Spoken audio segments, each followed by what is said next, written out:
Hey everybody, hope you guys are healthy and safe. So this is the Tecno Phantom V Flip. This phone's going to be the most affordable flip style foldable phone by far.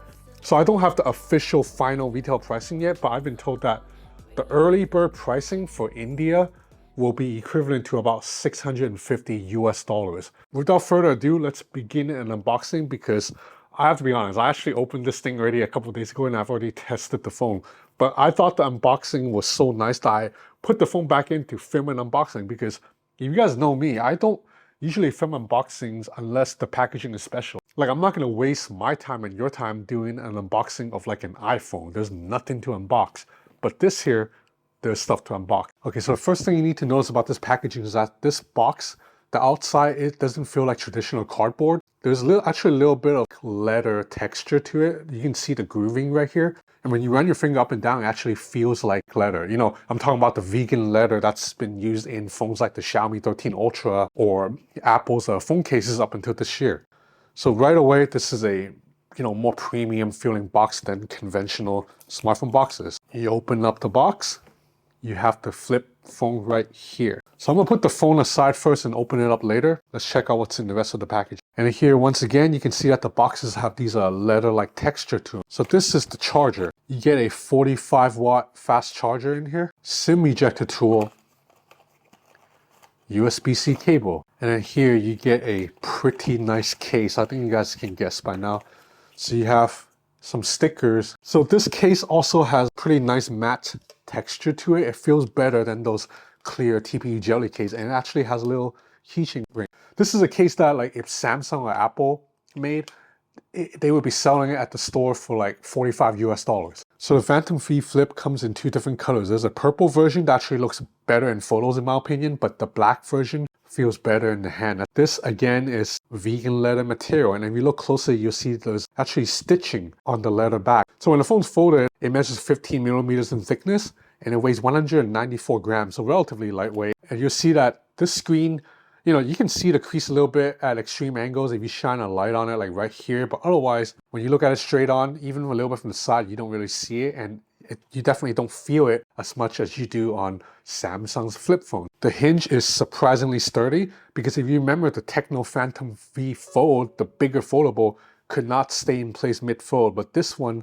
can indeed stay in place. It actually stays in place at a very wide angle. 6.9-inch OLED, 120 Hz refresh rate. It's an LTPO panel, so refresh rate varies between 10 Hz and 120 Hz. Maximum brightness is respectable at a little bit over 800 nits, meaning even outside under the sun I can see it, even though it's not going to be as bright as an iPhone 15 Pro Max's screen. And then you're probably wondering about the outside cover display. So we have a 1.3-inch circular panel here, and it allows you to activate a lot of widgets. So this is slightly disappointing for someone who've been using the Galaxy Z Flip 5 and the Motorola Razr, because those phones allow you to run any app on the outside screen. But this screen, obviously, it's a little bit smaller and it's in a circular shape, so you can't really expect to run like Instagram on this thing. So you still have to open up the phone quite a lot. So it's kind of like using the Z Flip 4 and the Z Flip 3 before it. So the outside screen definitely falls short to what Samsung or Motorola is offering. But you have to remember, this phone starts at 650 US dollars. Motorola and Samsung's phone starts at 1,000 US dollars. So there's like a $300 something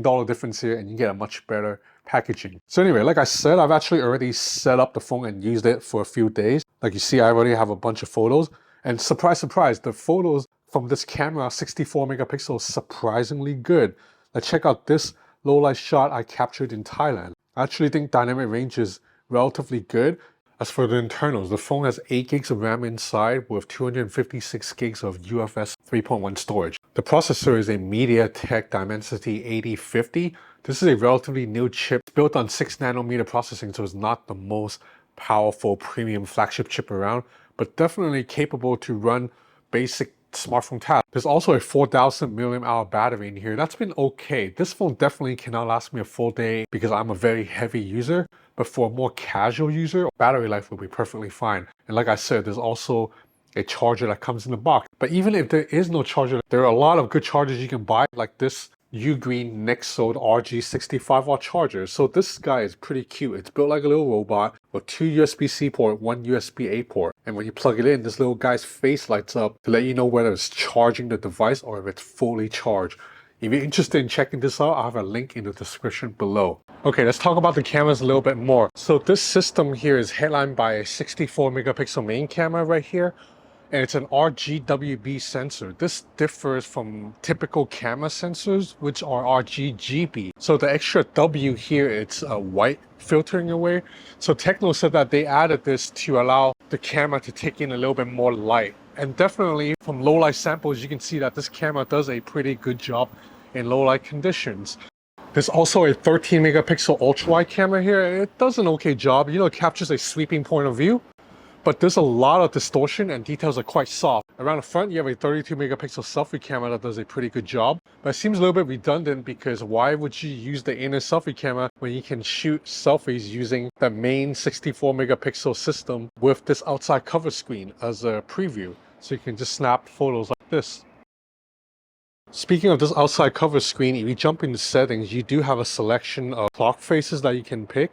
They look pretty nice, pretty colorful, and then once you select it, it stays on the outside as an always on display. You also have the option to add cute pet. This is not new, this is not original, this is like taken from Oppo basically, but you can select a pet, hit apply, and now this little pet will live on your home screen. Like, you know, this is cute, but I still wish the outside screen could do more. I wish it would let me run 4 apps, or if not that, at least let me read my notifications. Right now, if I have an incoming email, I still have to open up the phone just to read the email. I want to be able to read notifications on the outside screen. I'm not asking for too much because Samsung, Motorola, Oppo all let us do that. You know, considering the price, I really like the craftsmanship and hardware of this phone. I think this phone feels very nice in the hand. I love this vegan leather finish. All the buttons are actually really tactile and clicky. You have an in-display fingerprint scanner here on the right side that works very fast. And you know, the hinge, very well built. And I love that the hinge corner, it's actually rounded. So that means when the phone's folded and I have it in my hand, it's not jabbing into my palm the way Samsung foldables have those really pointy hinges. So ultimately, for a very first attempt at a foldable phone, I'm impressed. I mean, is this thing better than the Galaxy Z Flip 5? Of course not. That phone's gonna have a much more usable outside screen. It's gonna have IPX8 water resistance rating, and the camera is gonna be a little bit better too. But considering that this thing is $350 cheaper, and it's coming from a much smaller brand, I think it's okay. And I'm glad Tecno is trying to enter the market right now and trying to push where other Chinese brands like Oppo, Xiaomi, Vivo, they're seemingly slowing down and playing a little bit safer.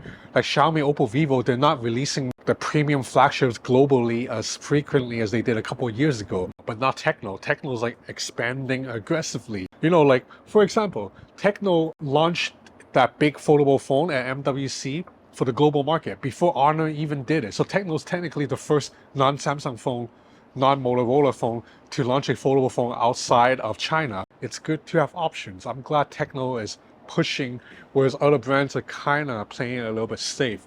So that's about it for this video on the Tecno Phantom V Flip. I hope you enjoyed this content. If you did, please consider subscribing to my channel or follow me on Instagram at Ben's Gadget Reviews. I have a lot more coming up. It's going to be a really, really busy, crazy next couple of weeks. The OnePlus Foldable, Google Pixel 8, couple of Xiaomi devices.